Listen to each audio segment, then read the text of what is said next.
Do you ever find yourself yearning to look beyond the obvious and dreaming about what's possible in your next chapter? Welcome to the Next Chapter Experience. I'm your host, Jeanette Blissett, former corporate executive who turned the page to become a best-selling author, entrepreneur, designer, and lifestyle business consultant. Episodes feature me and a kaleidoscope of guests who share their journeys with wit, candor, and humor, breathing life into real talks about things that matter most. I believe we all have a fire burning within us, waiting to be unleashed and shared with the world. It may just be a matter of time. So let's get together, turn the page, and get this adventure started.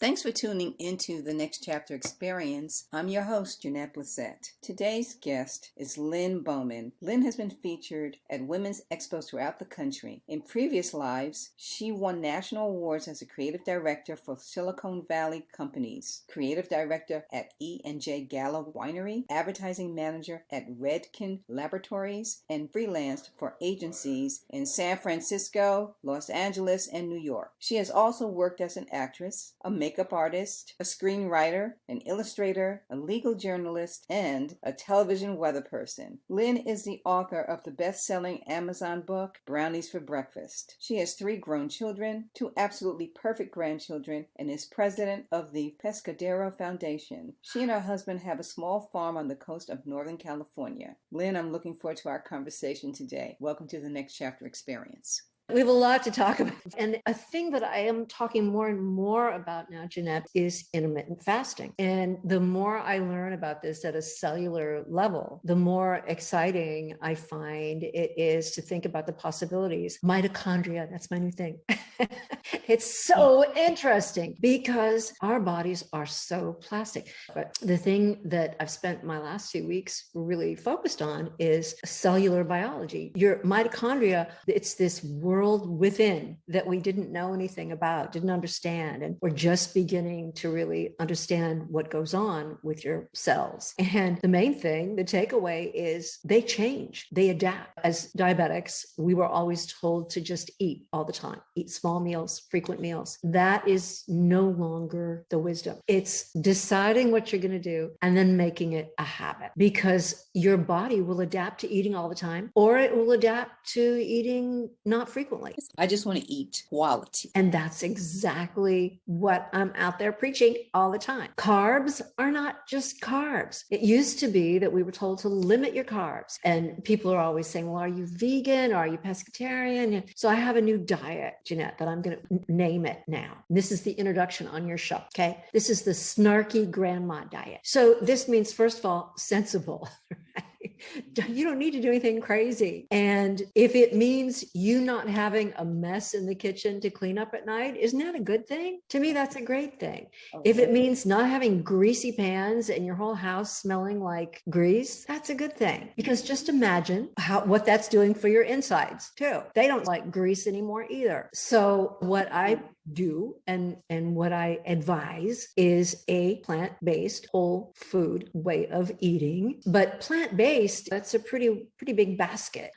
And whole food, as I interpret it, basically means nothing in a bag or a box. If it's got a label on it, you got to really be careful. And for Pete's sake, you have to read that label from top to bottom and understand what you're reading, or don't eat it. And we were talking a little earlier about going in the grocery store. There are aisles in the grocery store that you just never, ever want to go in. I never go in big grocery stores unless it's an emergency and somebody I know needs something. And the last time I was in a big Safeway, I was struck by how the whole front of it now is grab and go. That's the latest thing. It's all these plastic containers full of ready to eat meals that I guess you just nuke. And then there you are. Well, danger.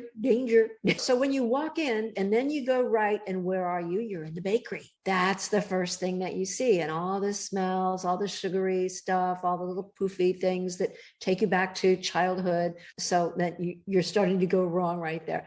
And then next to that is the hot food bar. Oh my goodness, there's the mac and cheese. There's the fried chicken. There's all that stuff. Danger, more danger. And then you go around the corner, and what's in the next aisle? Booze. For 2 more aisles is all the booze. Now, I love a whiskey once in a while. I will drink a glass of wine, but I am here to tell you, we are of an age where one drink every once in a while is all you get, baby. That's it. Because more than that, it isn't a matter of being high or whatever. It's just you're losing cells that you can't afford to lose, basically. So here we are now. We're in the grocery store. We've gone to the bakery, and we've walked past the hot food deli, and now we're in booze. And now we're running into the next aisle. It's like, get me out of here. What is it? Ice cream, the whole frozen section. And then you turn the corner, and where are you? Cereal. Can't do the cereal aisle at all. No, you can't. And I hate to actually be in other people's shopping carts, but it's just sometimes I'll do that. I'll look and I'll like, are you kidding me? You're getting Cocoa Puffs? I actually did an experiment one time where I went and looked on the aisle, and I was determined that if there was a package of granola on that aisle anywhere that didn't have any added sugar in it, I would find it. I was down on my hands and knees in that grubby grocery store floor, the whole aisle. And you already know, I didn't find a thing. There was nothing on that aisle that wasn't full of sugar. Nothing. Do you have a recipe for granola in your book? My dear, I have the best. Actually, it's called World's Best Granola. Humbly, okay? Very humbly. It's divine, and you can customize it, and it's easy to make. For any of you out there who are whining about the expense of food or food costs going up, it's BS. If you're not in the kitchen making your own granola, making your own muffins, making your own food, don't talk to me about how much food costs, because I had my first little supper the other night with guests. This was my husband and I and 3 friends, 5 of us. I mean, it was nothing fancy. It was prepared pretty quick. This was not a big deal, but I served a salad, a hearty pasta dish. Everybody loved it. And we had a lovely little Pinot Noir bottle, 5 of us. And afterwards, I just got to thinking about it and went, that dinner for 5 for company cost me $30. Now, where in the holy blazes can you go and have a decent meal, let alone a really nice one with a lovely little earthy Pinot Noir for $5, $6 a piece? People complain about the cost of food, but they spend a lot, to your point, in drive-thrus. Yes. And pickup. Yes. Yeah. And they're buying plastic and paper, right? And then they have to deal with that. And then the earth has to deal with that. So I'm just telling you that it's wrong to go to the grocery store and buy all that plastic and all that wrapping and all that crappy food, and then whine about the cost of groceries. And you remember when the COVID thing started, there was a big deal about, oh, the shelves in the grocery store are empty. I can't find this and that and anything. Well, honey, you were not looking for celery, I can tell, because in the produce department, there was plenty. It was not a problem. I remember that. Folks were just rushing the cereal aisle, the rice aisles. There are problems with rice and nutritionally what it is. I learned that through Dr. Gundry. The one rice that I enjoy eating is basmati, but only the Indian basmati. And one little trick that he shares in the Plant Paradox is that when you cook the rice and refrigerate the rice and then eat it after it's been refrigerated, that rice converts at a slower pace into glucose in your bloodstream. Right now, today, as we record this together, I just had my blood work done, and my hemoglobin A1C, if you're over 40, you need to know what your hemoglobin A1C number is, because that's the number that tells you what the average is of your blood glucose in your body. So it gives you a good, fairly accurate idea of what your body is doing over time, not just today, not just your blood glucose reading today, but it's an average over 3 months. So it's an important number to know. If you're within healthy range, great. You don't need to worry about being tested again anytime soon. But if you're edging up or over into diabetic range, and they call it pre-diabetic, well, I say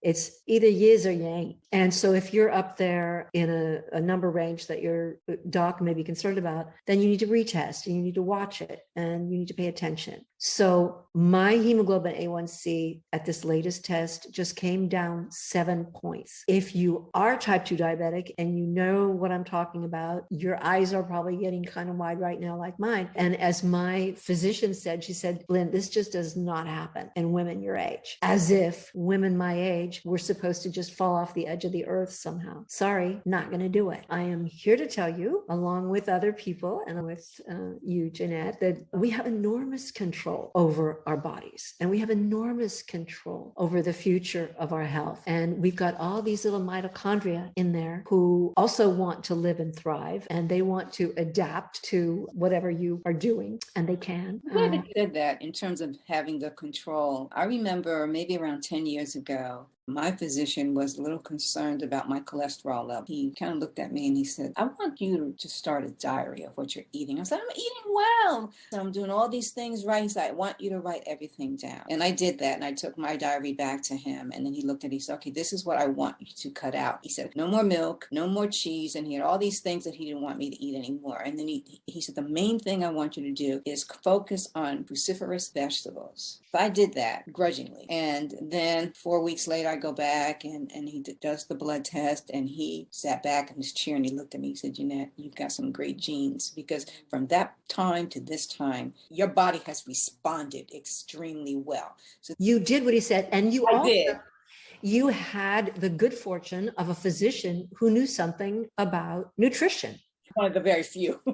Because most of them would have just given you a statin and called it a day. And I told him, I said, I'm not getting on any medication, so that's out. Then he said, I see less of you. I said, what do you mean? You calling me fat? And he said, no, I'm seeing less of you. Just continue to do what you're doing. And at that time, I was maybe 40 pounds heavier. Which is a lot. It was a lot. And I made some other changes. And he said, here's the deal. This is the advice that I still follow, and I give it to other people that I talk to. Here's the deal. He says, there are 365 days in a year. If you counted all the days for birthdays, celebrations, and holidays and things of that nature, and maybe they total 65 days where you have all these celebrations, you have 300 days left to eat like you have some sense. And in my book, I have a little thing that says, here's what you do. Here's the operating manual. And it's like 12 steps. And one of them is you never go anywhere hungry. You just don't. You're going to make bad decisions if you're hungry. And 2, you always carry food with you. You've always got some nuts or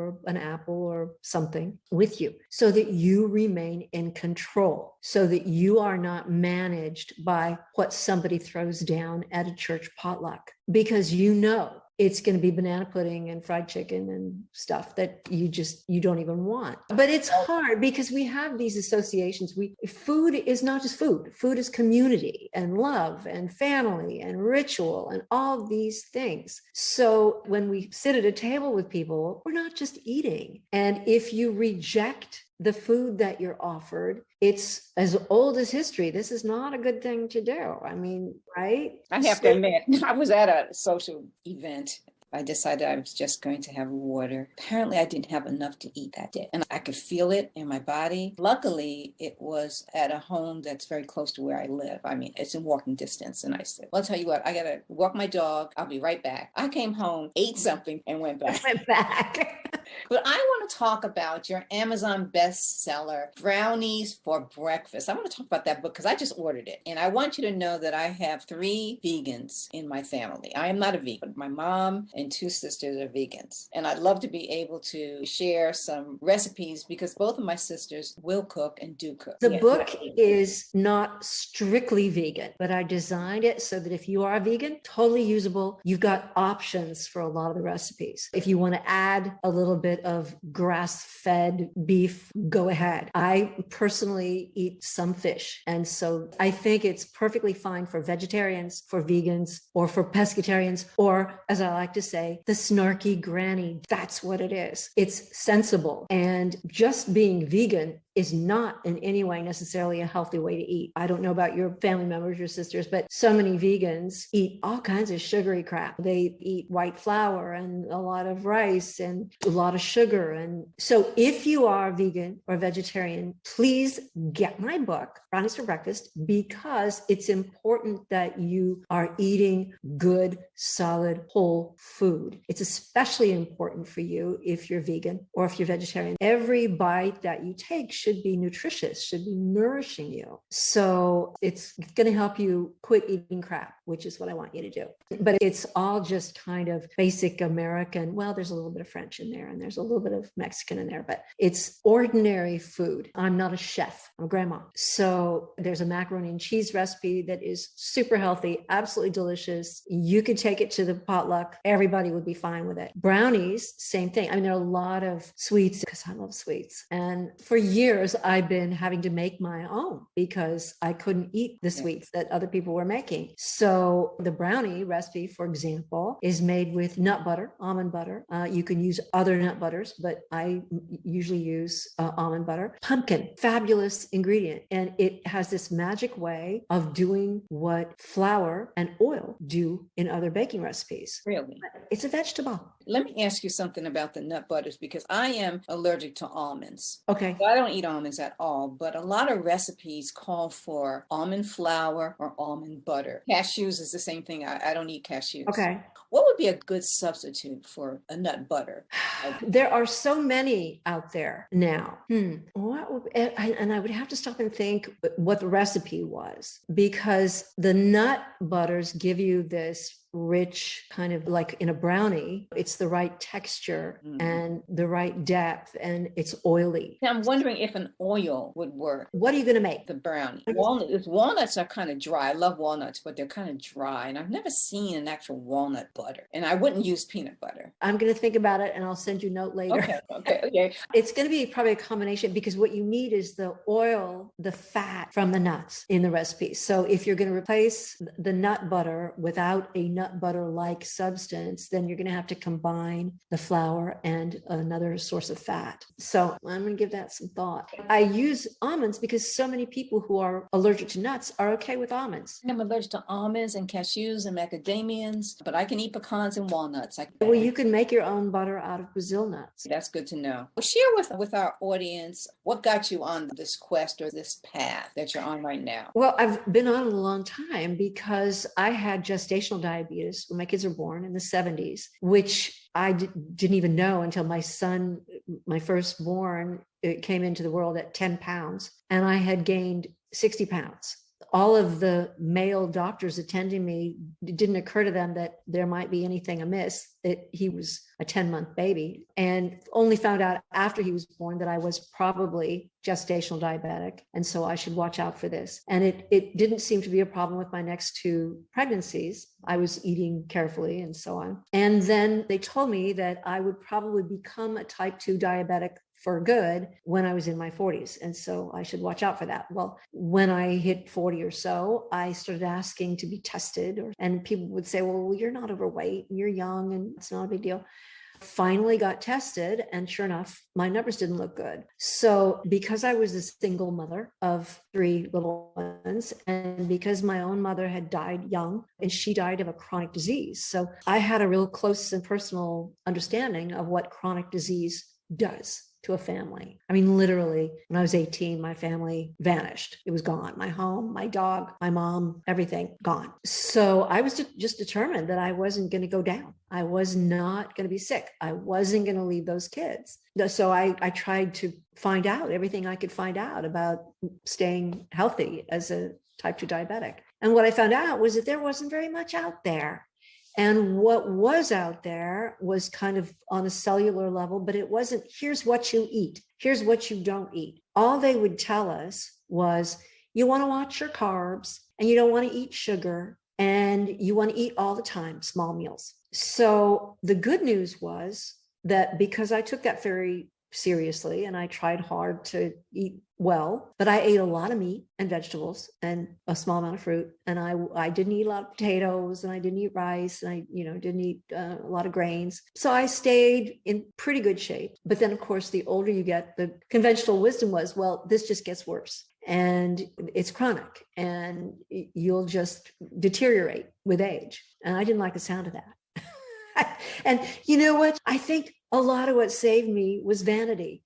I just was determined, right, that I wasn't going to be that old lady, broken and crooked and, lifeless and depending on other people to spoon feed me and so on. I was just so sure I was going to find a way through. Well, you do. You find a way through for so many things. So I just kept finding out more and more and more. And of course, in the last 10, 15 years, particularly, all of a sudden nutrition is cool now. Until fairly recently, I mean, you could not find an MD who gave a damn about what you were eating. They would say to you, lose weight, but they didn't know how. And they would say, well, a calorie is a calorie. No, it's not. There was just so much BS out there. And yes, this is a sexist thing I'm about to say, but I really think a lot of it was because it was male dominated. The medical profession had an idea that food and feeding people was this sort of inferior function, right? It didn't really matter that much, like having children and raising children and keeping a house. So recently it's become interesting and cool now that we can talk about mitochondria. Stuff like that. Mitochondria. I know that's right, down to the cellular level. I have to thank some of the folks that I've been subscribing to, at least to understand gut health and kind of foods that actually serve us better than other foods. And I've been sending that message and sharing that message with a lot of my friends about how to clean up your gut based on certain foods, eating fermented foods when you can find them that are quality. Interesting you use the words clean up. I think of it as feeding your gut. You know, well, that too. Make your gut happy. Yeah, Give it what it wants. A lot of people don't get that. Yeah. You know, back in the day, if the day was 15 or 10 years ago, there were a lot of these cleanses. You know, you go on these cleanses and all this kind of stuff, and none of them really addressed the actual gut health portion. They talked about probiotics, but they never talk about prebiotics or postbiotics and how you need to feed that good stuff to help you to actually process the other foods that you're eating to its fullest. Of course, you have to eat good food in order to have good things happen. And you're making me think too, this kind of slightly grody, but when I was a child, kids always were constipated all the time. And so moms were always worried about their kids' constipation. And they were feeding us Wonder Bread and bologna for lunch every day, right? And wondering why we were constipated.